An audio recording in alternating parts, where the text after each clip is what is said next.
সূচকের ধারণা class 7। Class 7-এর এটা হলো সূচকের ধারণার উপর প্রথম ক্লাস।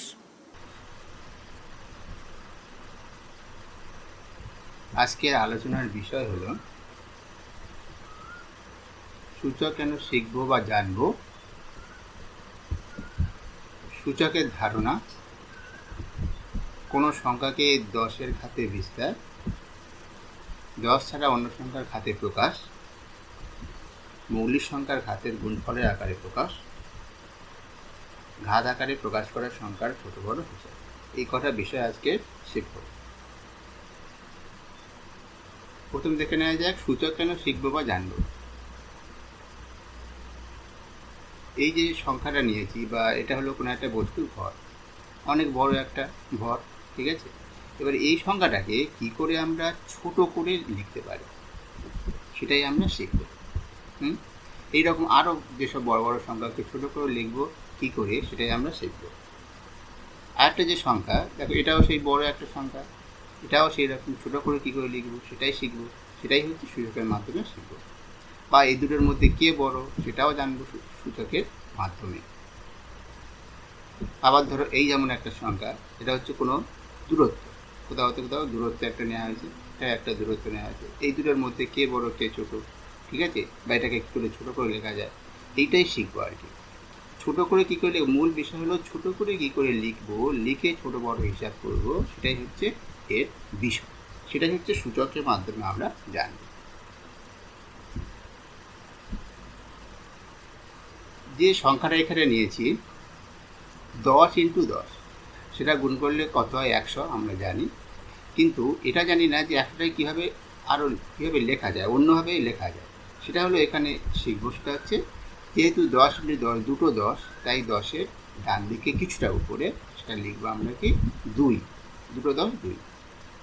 এই যে লেখাটা 10-এর উপর 2, এটাকে পড়বো কীভাবে, ঠিক আছে, যাতে অন্যকে বোঝানোর জন্য যখন আমি পড়বো তখন কীভাবে পড়বো আমি বা আমরা যখন তোমরা পড়বে কীভাবে পড়বে, সেটা হচ্ছে 10-এ 10⁻², ঠিক আছে। 10 আছে তাই 10⁻², 10-এর জায়গায় যদি 2 থাকতো তাই 2⁻² হতো, 10-এর জায়গায় 5 থাকলে 5⁻² হতো, এইরকম। ব্যাস। এবারে এই 10-এর উপরে যে 2, এটাকে কি বলে বা 10টাকে কি বলে, আলাদা কোনো নাম আছে কি দেখে নেওয়া যাক আছে কি না। হ্যাঁ, নাম আছে, সেটা হলো 10-এর উপরে যে 2টাকে, এইটাকেই বলা হয় সূচক, ঠিক আছে। সেখান থেকে সূচক তারা এসছে, এটাই বলে সূচক বা ঘাত বা শক্তি বা পাওয়ার, ঠিক আছে, এটাকেই বলে সূচক, মাথায় রাখবে। এবার এই যে 10টাকে কি বলবো, 10টাকেও একটা নাম আছে, সেটাকে বলে নিধান বা বেশ।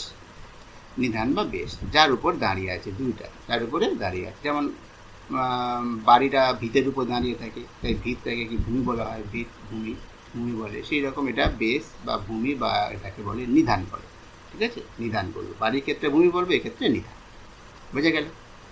তাহলে এটাকে কি বলা হয়, নিধান বা ইংরেজিতে বেস, ঠিক আছে। এবার যদি তোমাকে অন্য একটা সংখ্যা দিয়ে বলে যে 2⁵, এই সংখ্যাটাতে বেস কত আর নিধান কত, বেস কত মানে নিধান কত আর সূচক কত, তখন তোমাকে কি বলতে হবে, তখন 5টা হলো সূচক আর 2টা হলো নিধান, ঠিক আছে, বোঝা গেল বেস নিধান কি। বেশ, এবারে দেখো এই 10⁻², এইটাকে বলা হয় 10-এর দ্বিতীয় ঘাত, ঠিক আছে। 8টা সংখ্যা নিয়েছে 10 × 10 × 10, 3টে 10 মানে 1000, সেটাকে কীভাবে সূচকের শেষ জায়গায় যায় যেটা শিখে গেছি। তাহলে 10-এর উপরে 3, 10⁻³ বলবো, এটাকে বলে 10-এর তৃতীয় ঘাত। বা যদি ওরকম 10-এর উপর 4 থাকতো তাকে বলতাম 10-এর চতুর্থ ঘাত, 8-এর উপর 5 তাকে বললাম 10-এর পঞ্চম ঘাত, বোঝা গেল। এই 10⁻², 10⁻³ 10⁻4 এগুলো হলো সূচক আকার। কার সূচক আকার? 100 সূচক আকার হলো 10⁻², 1000-এর সূচক আকার হলো 10⁻3, আবার এই 1 লাখের সূচক আকার 10⁻5। সেটা তাহলে কী লেখা আছে, 1000-এর সূচক আকার, 1 লাখ সূচক আকার ইত্যাদি, এইভাবে লেখা যায়। যদি তোমার বলে যে 100 সূচক আকার লেখো, তখন লিখবো 10⁻², ঠিক আছে, এইভাবে। এবার যেগুলো আমরা বলেছিলাম, উদাহরণ দিয়েছিলাম, সেইগুলো এবারে কী করে ছোটো করা হয় সেগুলো দেখব। দেখো কটা শূন্য আছে এখানে, দেখবে 39টা শূন্য আছে, তাই 10-এর মাথায় 39 দিয়েছে। এখানে মনে রাখবে কিন্তু শূন্যর মাথায় 39 হবে না, ঠিক আছে? শূন্যর মাথায় 39 যেমন সাথে শূন্য হয়ে গেল, আর শূন্য দিয়ে গুণ করলে শূন্য, কিন্তু এটা তো শূন্য নয়, এটা এত বড় সংখ্যা, শূন্য শূন্য আছে মানে 10 গুণ করে, বোঝা গেল? এটা মাথায় রাখবে। তাহলে এটা হচ্ছে 10⁻39, 2435 ইন্টু 10⁻39, ঠিক আছে? আর আরেকটা সংখ্যা দেখে না যায়, এটা কতগুলো শূন্য আছে সেটা গুণে দেখলে বোঝা যাবে, সেটা কটা আছে 37টা, 45, এই জন্য 45 ইন্টু 37 লিখে 10⁻37 লিখেছে, ঠিক আছে? এত কি এবার এই দুটোর মধ্যে ছোট বড়কে সেটা হিসাব করতে গেলে তোমাকে প্রথমে করতে হবে কি, যে এই শূন্যগুলো সমান করতে হবে, এটাকে বেশি আছে এটা কম আছে, এবার এই যে কম আছে এটাকে তুমি বাড়াতে পারো, এটাকে বাড়িয়ে ওর সঙ্গে করতে পারো, বা এটা কমিয়ে এর সঙ্গে সমান করতে পারো। তাহলে আমি প্রথমে শিখবো কমিয়ে কী করে ছোটো বড়ো হিসাব করবো। আচ্ছা, এটাকে কমালে তাহলে কমানো মানে কি, এখান থেকে নিয়ে এর সঙ্গে গুণ করা, ঠিক আছে? এইটার সঙ্গে গুণ করা, কমানো, এইভাবে কমানো যায়। তাহলে দুটো নিয়ে নিলে এটার সঙ্গে গুণ করলে কত আসবে, সেটা হবে 24,3,0,0, ঠিক আছে? দুটো নিয়ম শূন্য গুণ করা নয়, কিন্তু দুটো শূন্য নিয়ে নেওয়া মানে দুটো 10 গুণ করা, এটা মাথায় রাখবে। এবারে তারপরে 10⁻39 থেকে 10⁻37 হবে, ঠিক আছে? এটা হবে, এর সঙ্গে দেখুন 37 মিলে গেল 37। এবারে এই দুটো সংখ্যার মধ্যে কে বড় হিসাব করা সহজ হয়ে গেল, এটা বড় হবে না এটা বড় হবে, অবশ্যই এটা বড়, ঠিক আছে?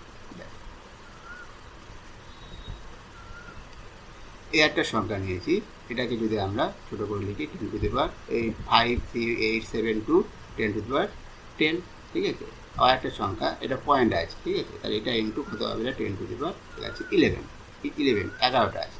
তাহলে এই 10 আর 11 আগে শিখেছিলাম ছোটো করে, এবার শিখলাম বড় করে কী করে করা যায়। এখান থেকে বড় করে মানে হচ্ছে এর সঙ্গে 10, এখানে 11 আছে, 11টা মানে বাড়ানো যায় কী করে শূন্য সংখ্যা, তা বাড়াতে গেলে এখানে বাড়ানো মানে তাহলে 10 দিয়ে গুণ করতে হবে।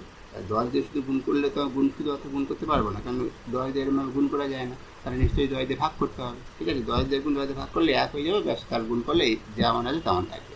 তাহলে 10 দিয়ে গুণ 10 দিয়ে ভাগ, 10 দিয়ে গুণ করলে এখানে 11টা হবে, আর 10 দিয়ে যদি এখানে ভাগ করি, 10 দিয়ে ভাগ করি, তাহলে এই সংখ্যাটা কত হবে, এই সংখ্যাটা দশমিক কত হয়ে যাবে, সংখ্যাটা হয়ে যাবে শেষ পর্যন্ত তাহলে 5387.2, এটা 10⁻11, ঠিক আছে? 5387.2 10⁻11, 10⁻11, বোঝা গেল? এটাই হয়ে যাবে। তাহলে এবার দেখো এই দুটো সমান হয়ে গেছে, তাহলে এই দুটোর মধ্যে কে বড় কে ছোটো হিসাব করতে গেলে দেখতে হবে 10 মিনিট পর কটা সংখ্যা 10 হবে, 4টে, ব্যাস। এবার তাহলে সমান আছে যখন, তাহলে দেখতে হবে কে বড় কে ছোটো, প্রথম সংখ্যাটা এটা বড়, তাহলে নিশ্চয়ই এই সংখ্যাটা বড়, বোঝা গেল? নিশ্চয়ই এই দূরত্বটা বড়, এটা মাথায় রাখবে, এইভাবে হিসাব করতে হবে। আজকে কোনো সংখ্যাকে 10-এর ঘাতে কীভাবে বিস্তার করব, এই যে ব্যাপারটা, কোনো সংখ্যা 10-এর ঘাতে কীভাবে বিস্তার করব, একটা সংখ্যা নিয়েছি, তাই কীভাবে করা যায় দেখো। প্রথমে 754, মানে 7টা তৃতীয় পজিশনে আছে, মানে একক দশক শতকের পজিশন, তাই 7 × 100, আর 5 টাকা আছে দশকের পজিশনে, তাই 5 × 10, আর 4টে এককের, তাই 4 × 1, এটাই মাথায় রাখবে, ঠিক আছে?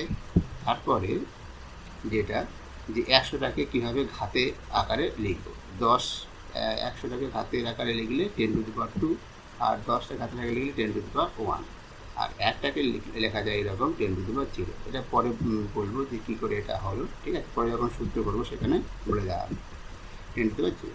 তাহলে এইভাবে হয়ে গেল ঘাতের আকারে বিস্তার, 10-এর ঘাতের বিস্তার হয়ে গেল, ঠিক আছে? আর একটা সংখ্যা দেখো 9642, মানে 9642, তাহলে 9000 মানে হাজারের পজিশনে আছে, একক দশক শতক হাজার, হাজারের পজিশনে তাই 1000 × 9, শতকের পজিশনে তাই 6 × 100, আর এটা দশকের পজিশনে, এটা এককের পজিশনে, ঠিক আছে? তাহলে এবার আমরা শিখেছি হাজারকে লেখা যায় 10⁻3, 100কে 10⁻2, 10কে 10⁻1, এটা 1টাকে 10⁻0, ঠিক আছে?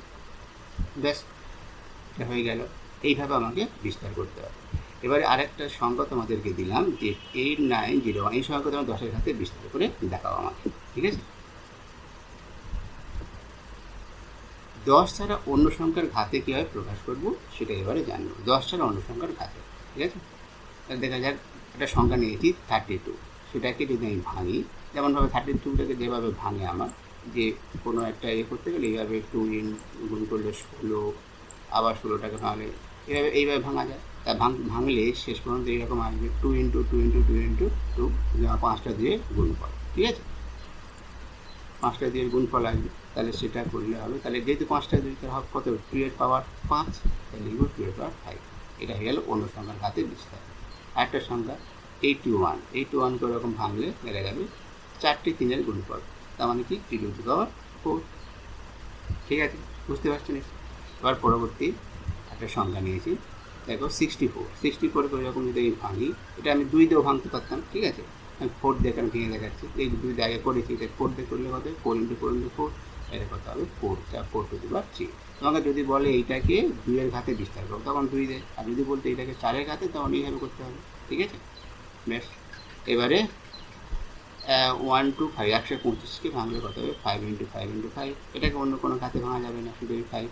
ঠিক আছে, ঘাতে যখন প্রকাশ করতে বলবো তখন এরকম, কিন্তু যদি বলে 10-এর ঘাতে বিস্তার, তখন আগে যেভাবে শেখানো হয়ে যাবে। ঠিক আছে, ঘাতে প্রকাশ আর বিস্তার এটা মাথায় রাখবে কী বলেছে সেটা, তাহলে এটা 5 টু দি পাওয়ার 3 হবে। ঠিক আছে, এবারে একটা সংখ্যা দিলাম 343, এইটাকে 10 ছাড়া অন্য সংখ্যার ঘাতে বিস্তার করে, মানে বিস্তার নয়, প্রকাশ করে দেখাবে। ঠিক আছে, জানো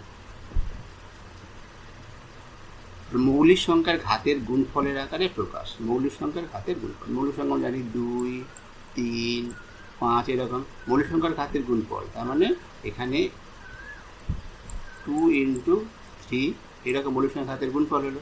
আর ঘাতের গুণফল, ঘাত মানে এখানে 1 থাকতে পারে, 2 থাকতে পারে, এখানে ধরো 2 আছে, এখানে ধরো 4 আছে। ঠিক আছে, তাহলে এই মৌলিক সংখ্যার ঘাতের গুণফল এইভাবে প্রকাশ করুন একটা সংখ্যাকে, আমাকে এইভাবে প্রকাশ করে দেওয়া হবে। সেখানে যে যে মৌলিক সংখ্যার গুণফল থাকবে সেইভাবে প্রকাশ করে দেখাতে হবে। ঠিক আছে, তাহলে চলো সংখ্যাটা নিলাম 100, 100কে 10 × 10 করা যায় সহজে। এটা কিন্তু মৌলিক সংখ্যা নয়, এই পর্যন্ত তাহলে হবে না, আরও ভাঙতে হবে, তাহলে 2 × 5, 25। ঠিক আছে, এবার 2 কটা আছে, 2টো, তাই 2 এর মাথায় বা 2 এর পাওয়ার 2। 5 কটা আছে, 2টো, তাই 5-এর পাওয়ার 2 হয়েছে। এটা হয়ে গেল মৌলিক সংখ্যার ঘাতের গুণফলের আগে, এই গুণফল আর মৌলিক সংখ্যার ঘাতের গুণফলের আগে প্রকাশ হয়ে গেল। ঠিক আছে, তাহলে যে কোনো সংখ্যা দিলে পেরে যাবে। আর একটা সংখ্যা দেখে দিচ্ছি 72, এটাকে ভাঙলে 8 আর 9, 8 মৌলিক সংখ্যা, 9, এই জন্য এটাকে আরও ভাঙতে হবে, 2, 2, 2 আর 3। ঠিক আছে, 2 কটা আছে, এখানে 3টে আছে, আর 3 আছে 2টো, তাহলে 2 two the power 3 × 2 two the পাওয়ার 2। ঠিক আছে, এইরকম 2, 3 বুঝে গেল, ব্যাস। আরেকটা সংখ্যা নিচ্ছি, সেটা হচ্ছে 150, 15 × 10, 3, 5, 2 × 5, 15, 3, 5, 15, 2 × 15। এবারে দেখো এখানে সেই একই জিনিস, তাহলে 3 কটা, 3 টু দি পাওয়ার 1, 1 কটা 2 টু দি পাওয়ার 1, আর 5 কটা 5 টু দি পাওয়ার 2, দুটো আছে। এবারে এখানে তুমি এরকম, আমি লিখেছি 2টা আগে, তারপর 3, তারপর মানে ছোটো থেকে বড় হবে সাজিয়ে লিখেছি। তুমি এরকম সাজিয়ে লিখতে পারো, লেখা ভালো। আগে যদি প্রথমে 3 লেখে, তারপরে 2টা কটা আছে লেখে, তারপর 5 লেখে, সেটাও ভুল নয়। ঠিক আছে, কিন্তু এবার সাজিয়ে লিখে ভালো দেখাবে। ঠিক আছে, এটা হচ্ছে ব্যাপার, মৌলিক সংখ্যার ঘাতের গুণফলের আকারে প্রকাশ হয়ে যাবে। এবারে তোমাদেরকে তাহলে ঝটপট করে বলো যে 500কে মৌলিক সংখ্যার ঘাতের গুণফলের আকারে প্রকাশ করলে কী হবে। ঠিক আছে, প্রকাশ করে আমাকে জানাও। ঠিক আছে, ওকে, তাহলে দেখি তোমরা শিখেছো কি, শিখতে পেরেছি কিনা। ঠিক আছে, ব্যাস। আচ্ছা, তারপর হচ্ছে ঘাত আকারে প্রকাশ করা সংখ্যার ছোটো বড় হিসাব কীভাবে করবো। কোনো একটা সংখ্যা দেওয়া আছে ঘাত আকারে, সেইটাই কী করে ছোটো বড় হিসাব করবো। যেমন ধরো একটা উদাহরণ নিলাম, 2 two the power 6, 6 two the পাওয়ার, এদের মধ্যে কে ছোটো কে বড়। তাহলে আমরা জানি 2 টু দি পাওয়ার 6 শিখেছি, সেটাকে কটা 2 এর গুণফল, তাই লিখলাম গুণফল, সেটা সমান কত হয় 64।